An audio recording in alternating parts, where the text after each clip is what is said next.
Now let's talk about mortgage acceleration, and we'll really discuss the details of principal reduction.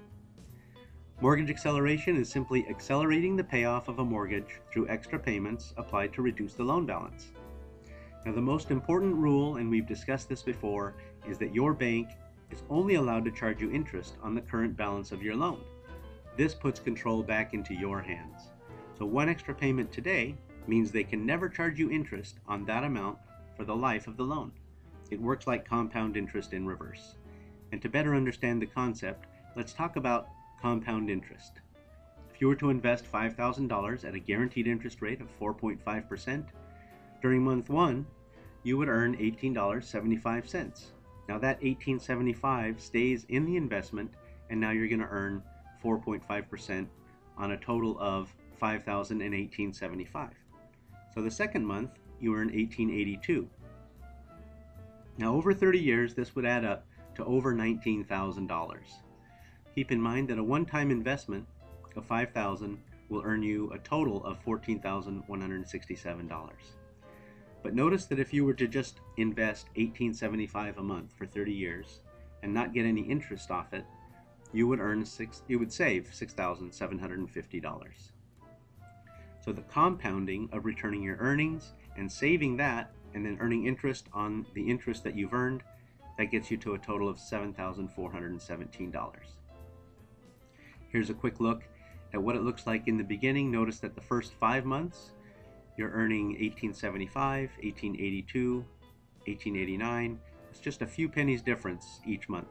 But notice that after 5 years, now you're earning $23 a month. After 20 years, you're earning around $45 a month.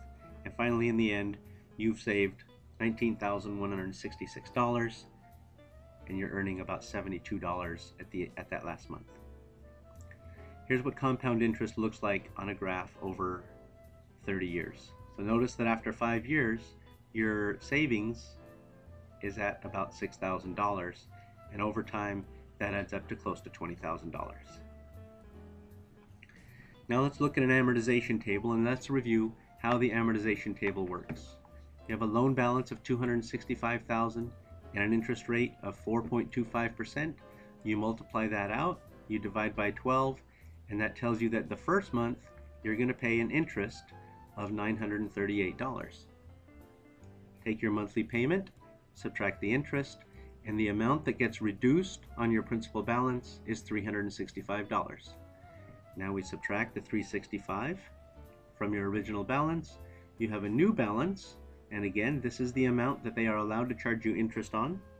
The interest rate is 4.25%, and follow the same process.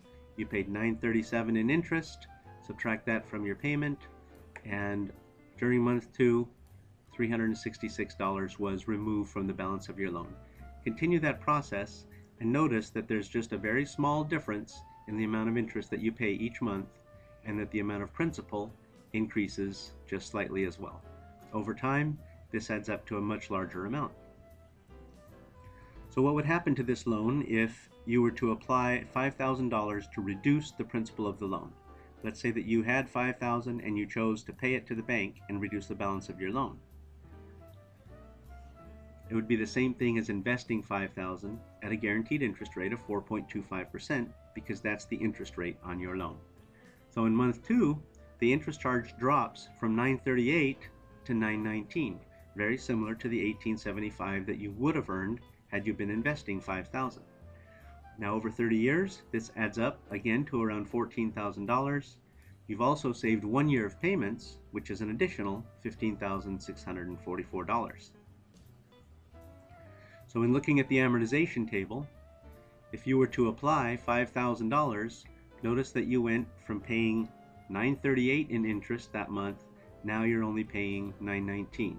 That's the $18.75 that you would have earned, and then ever so slightly, you're reducing the amount of interest. But if you were to do that, most of us don't have $5,000 to invest all at once. So paying a little bit extra every month is the same as investing in your retirement. Paying an extra each month reduces the bank's profit. Paying a little extra each month pays off your home sooner. And paying a little extra every month reduces the finance charge that you promised to pay, because now you are using the bank system to your advantage. Let's take a look at what would happen if you chose to pay an extra $250 each month. It's just like investing into a savings account, except that now you're avoiding the interest that you're paying to your bank. Now, when you can pay off your home sooner and avoid years of payments, now you can save that money or you can invest it. Here's what it would look like. The blue chart shows normal payments over time as though you chose not to pay any extra principal to pay off your home. Notice that after 30 years, your loan balance is zero. But look at the green bar and notice that had you chosen to pay an extra $250 a month, that after about 25 years, your home would be paid off and you could choose to invest the amount that you were paying in your monthly mortgage and earn money on that investment. So your interest savings over that 25 years, $47,000. You would be eliminating 5 years and 2 months of payments. Now you could invest that same amount after your home was paid off and earn an extra $92,000 in the same 30-year period. Your customized ebook has many examples and ideas to reduce your principal balance over time. Every example in your ebook will show a savings summary giving you ideas of exactly what would happen. So in this example, let's say that you chose to use your mortgage interest tax deduction and apply that to reduce your principal each year. In the example that we're talking about with a loan amount of $265,000, the interest savings would be almost $54,000. You would have paid off your home 5 years and 7 months earlier, and then if you were to invest that mortgage payment over time at a 5% interest rate, you would have earned an extra $110,000 in the same 30-year period than had you chosen not to do that. The total cost of your home would have been reduced from $503,000 to $450,000, and the total equity in 5 years would have been increased from $34,000 all the way up to $122,000.